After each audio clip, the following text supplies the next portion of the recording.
Bonjour lumineuse Luciole, j'espère que vous allez bien, c'est Lucie et bienvenue dans un nouvel épisode de Patouille Thérapie.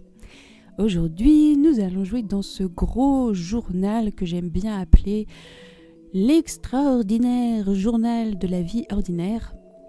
En termes plus courts, ça serait Junk Journal, mais ça commence à m'énerver cette expression parce que... Bref, voilà, c'est le carnet où il y a tout. C'est à la fois un album photo, c'est un album de souvenirs. Des fois, je mets mes listes de courses, mes to-do list, des pages du matin, des extraits de magazines. Vraiment, il m'a accompagnée à plein de moments. Puis j'adore aussi mettre les créations de mes copines correspondantes. Voilà, j'ai réfléchi dedans, j'ai travaillé dedans, je me suis énervée dedans, et puis tout est autorisé, il n'y a pas de règles, voilà, je peux faire des collages complètement fous, et puis des fois c'est juste pour libérer de l'espace sur mon bureau, il y a des papiers qui traînent, et bien je les colle dans le journal, et puis c'est tout, et voilà. Et donc c'est un journal que j'ai fait moi-même, donc j'ai fait la couverture avec du carton et puis ensuite j'avais sélectionné les papiers pour faire des cahiers. Je l'ai commencé en août dernier, on a joué dedans, là c'était une page qu'on avait faite ensemble. Et au tout début quand je l'ai créé, j'ai vraiment beaucoup travaillé dedans, c'était vraiment même un journal dans lequel je travaillais au sens propre du terme. Je faisais des listes de tâches, des objectifs, des choses comme ça. Et puis je jouais vraiment aussi beaucoup dedans avec beaucoup de collages. Et puis ces derniers temps, je me disais, c'est quand même bizarre, je l'utilise beaucoup moins. Et quand j'ai ouvert le journal pour faire la vidéo d'aujourd'hui, je me suis rendu compte qu'en fait, si je l'utilisais plus, c'est parce que, comme ça a l'air de rien, il est presque fini en fait. Et là, en feuilletant les pages avec vous, je me suis rendu compte que j'avais fait quelque chose quasiment sur toutes les pages et que là, il était arrivé quasiment à saturation et qu'en fait, ça va être la dernière page que je fais dans ce journal, celle que je fais avec vous aujourd'hui. Donc voilà, c'est intéressant. Donc je l'ai commencé en août dernier, on est en février, il m'a fait à peu près 6-7 mois, ce qui est pas mal. Donc là, j'essaye de trouver une page pour accueillir ce que j'ai envie de raconter. Et donc c'est celle-ci où j'avais déjà écrit, c'était une réflexion au cours du travail de l'ombre. Et la page que je vais faire aujourd'hui, c'est une page en hommage à ce livre de Barjavel que j'ai adoré, que j'ai lu en janvier et qui a confirmé que j'étais définitivement amoureuse de René Barjavel. Je crois que j'ai lu mon premier livre de Barjavel quand j'avais 12 ans, avec Les Dames à la licorne, que j'avais trouvé fantastique. Et puis avec La Nuit des temps, voilà, j'ai pleuré tout le long du livre et puis bref, voilà. Et donc pour faire cette page, j'avais vraiment envie de faire un processus presque de journal créatif, même si on prend ça avec des pincettes, je ne suis pas certifiée en journal créatif, mais je voulais pas juste faire une page jolie, décorative, je voulais vraiment qu'il y ait un processus derrière. Bon, au final, je sais pas s'il y a un vrai processus, mais bref, c'est pas grave.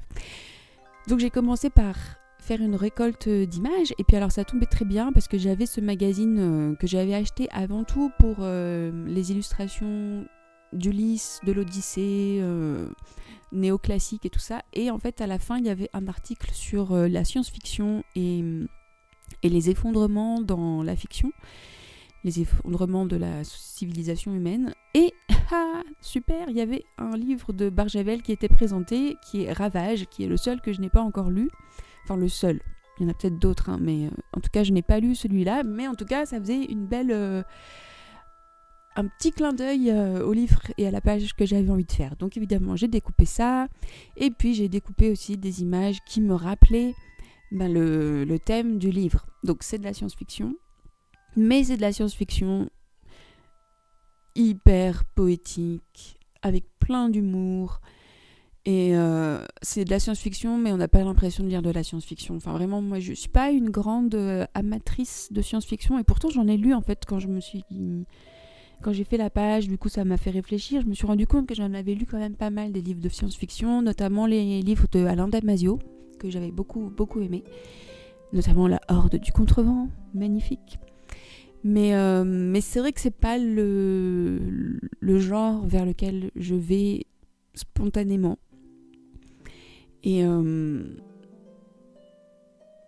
voilà, je sais plus pourquoi je disais ça, mais que Barjavel, c'est de la science-fiction. Enfin, en tout cas, La Nuit des Temps, c'est de la science-fiction. Et c'est vrai qu'il est assez connu pour son approche autour de la science-fiction. Ravage, c'est aussi de la science-fiction. Mais pour moi, c'est avant tout un auteur hyper poétique, avec beaucoup de sensibilité. Et moi, quand je l'ai lu la première fois, c'était Les Dames à la licorne. C'est pas du tout de la science-fiction, c'est du fantastique. Et il a écrit aussi L'Enchanteur, qui est une réécriture de la légende arthurienne. C'est génialissime et c'est à mourir de rire. Et vraiment, c'est très drôle, c'est très décalé. Enfin, pour moi, je classe pas Barjavel dans le genre de la science-fiction. Je l'enferme pas dans cette case, pas du tout. Bref, et du coup, donc sur ma page, j'ai sélectionné mes images et je vais en faire quelque chose plus tard. Mais avant tout, je voulais faire quelque chose qui me rappelle un peu l'esprit du livre. Et du coup, j'ai pris des peintures et j'ai fait des aplats de peinture de manière très grossière. Donc avec une page qui me rappelle un déluge de feu et une autre page qui me rappelle la glace et la glace. Voilà, parce que dans ce livre, La Nuit des Temps, il y a vraiment ces deux aspects-là qui se font face. C'est très intéressant, je ne vous en dis pas plus. Mais voilà, je voulais que le feu et la glace apparaissent dans mon journal. Donc je vais laisser ça sécher. Et en attendant, je vais m'occuper des choses que j'ai découpées. Donc j'ai découpé des petits encarts, parce que je trouve que c'était pas inintéressant ce qu'ils avaient écrit sur la science-fiction, le côté cataclysme, catastrophe, le fait d'imaginer la fin de notre civilisation. Et plutôt que de les coller directement sur la page, évidemment, je vais les coller sur des bouts de papier que je vais transformer en pochette. Enfin, je vais en faire des éphémères. Donc j'ai pris mon imprimable Magie surréaliste, dans lequel il y a plein de formes un peu bizarres. Et du coup, ça va me permettre d'intégrer mes petits éléments à la page.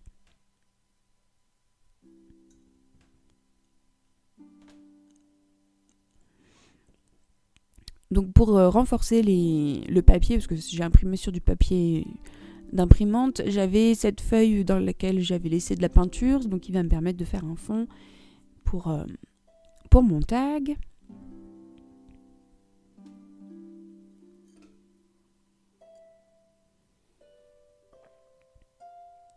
Et donc là, avant même de travailler sur le journal, vu qu'il n'est pas sec, je vois comment je vais pouvoir insérer mes éléments, qu'est-ce que je vais utiliser comme pochette, comme belly band, voilà.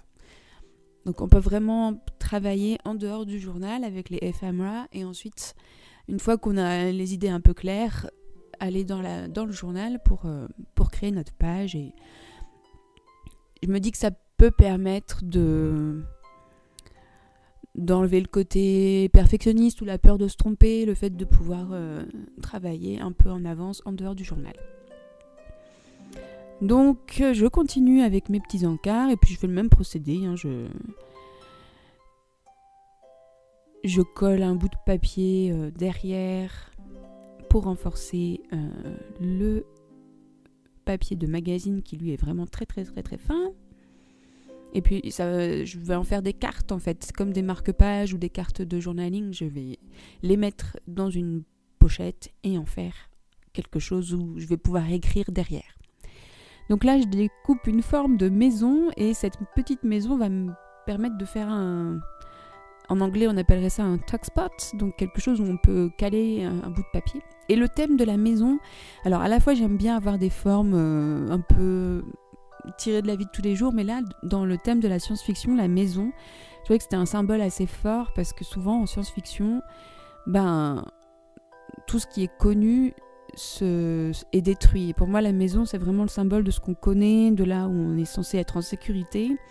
Et dans ce livre notamment, tout ce qu'on croyait savoir vole en éclats. Et voilà, on n'est plus en sécurité vraiment nulle part finalement. Donc j'avais envie de rappeler ce thème de la maison avec cette forme-là. Donc sur mes espèces de marque-pages de magazine, j'ai écrit des citations du livre, de La Nuit des Temps, et puis là je suis en train de tamponner des expressions que j'ai bien aimées, des expressions ou des noms, les noms des pays, d'objets qui sont dans le livre. Et d'avoir vraiment ces choses-là, moi, qui m'ont marqué, ça me permet de vraiment créer mon univers à moi par rapport à ce livre. Voilà. Donc maintenant, je vais m'occuper de ces 2 pages qui vont me permettre, en fait, je vais faire des rabats avec ces 2 pages, ça va me permettre d'ajouter des pages dans le journal. Et donc je colle mes petits bouts de papier où j'ai écrit des phrases, des expressions, des mots. Et puis là, je vais écrire mes réflexions un peu plus détaillées.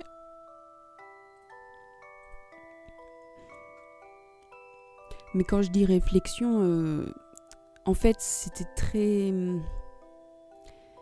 très intuitif comme manière de parler du livre. Parce que je voulais vraiment quelque chose qui soit vraiment dans le corps et pas dans la tête. Je ne sais pas si vous voyez ce que je veux dire. Souvent, quand on lit un livre ou qu'on fait une page par rapport à un livre, il y a un côté, en tout cas pour moi, il y a un côté un peu scolaire qui peut apparaître, où on est dans notre tête, où il faut analyser le livre. Et moi, je voulais vraiment pas ça. Je voulais vraiment dire un peu ce que ça m'avait fait ressentir dans le corps. Alors au final, c'est pas tellement ce que j'ai écrit, j'ai pas écrit ce que ça m'avait fait ressentir dans le corps, mais par contre, j'ai laissé venir des phrases de manière très intuitive, sans chercher à créer du sens ou je sais pas quoi. C'était vraiment des phrases qui venaient comme ça spontanément quand je repensais au livre. Et puis, comme j'avais plus rien à dire, je suis allée dans le livre et puis j'ai retracé ce symbole qui est le symbole de l'équation de Zoran et qui veut dire ce qui n'existe pas existe. Voilà, je trouvais ça vraiment super, très intéressant et j'aime beaucoup ce symbole. Et puis après, j'ai juste ouvert un peu au hasard le livre et puis j'ai écrit des extraits de paragraphes que j'aimais bien, que je trouvais beau et poétique. Et puis voilà, c'est tout.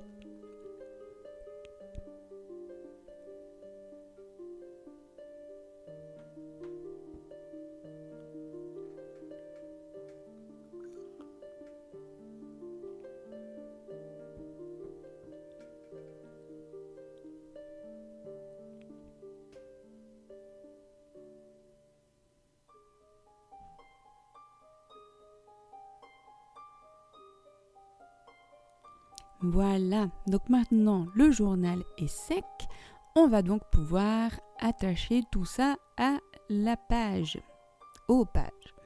Donc là, pour que ça fasse un rabat, eh bien je vais tout simplement utiliser du washi tape, donc du washi tape qui m'a été envoyé par mes copines. Donc un gros pour l'intérieur et un plus fin pour l'extérieur.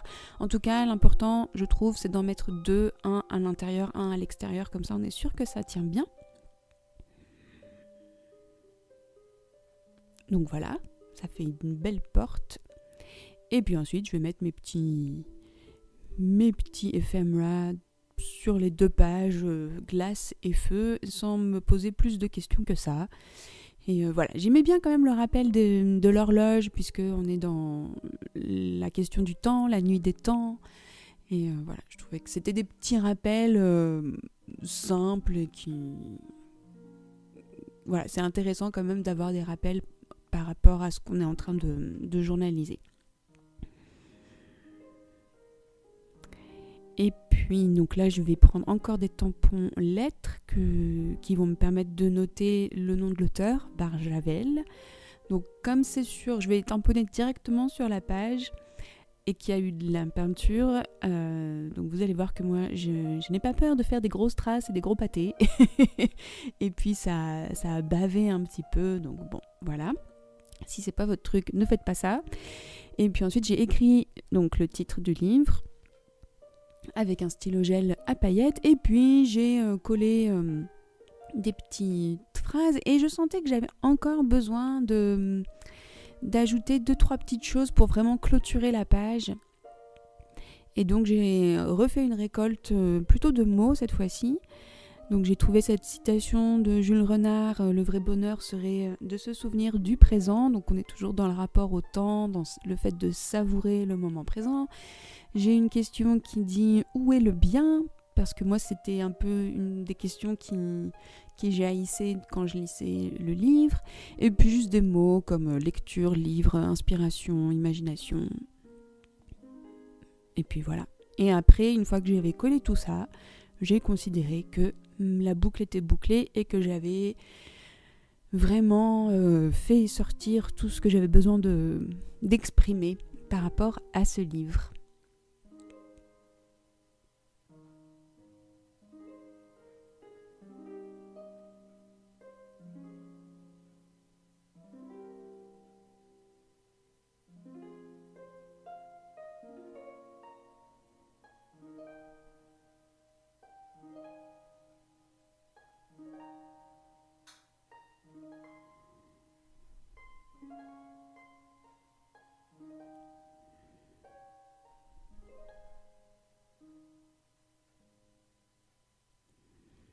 Et voilà, et donc c'est la page qui va clôturer ce journal. Et au moment où je vous parle, j'ai déjà fait la suite, le nouveau journal, il est déjà prêt.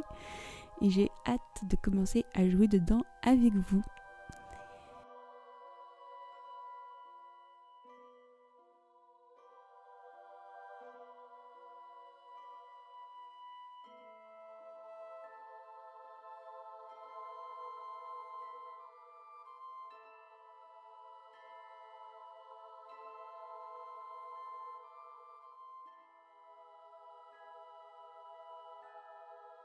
Un grand merci pour votre présence, lumineuse Luciole. J'espère que cette vidéo vous aura donné plein d'idées pour jouer dans vos journaux. Un merci tout particulier aux Lucioles qui soutiennent cette petite chaîne sur Patreon. Prenez bien soin de vous et à très bientôt pour de nouvelles patouilles. Bye bye!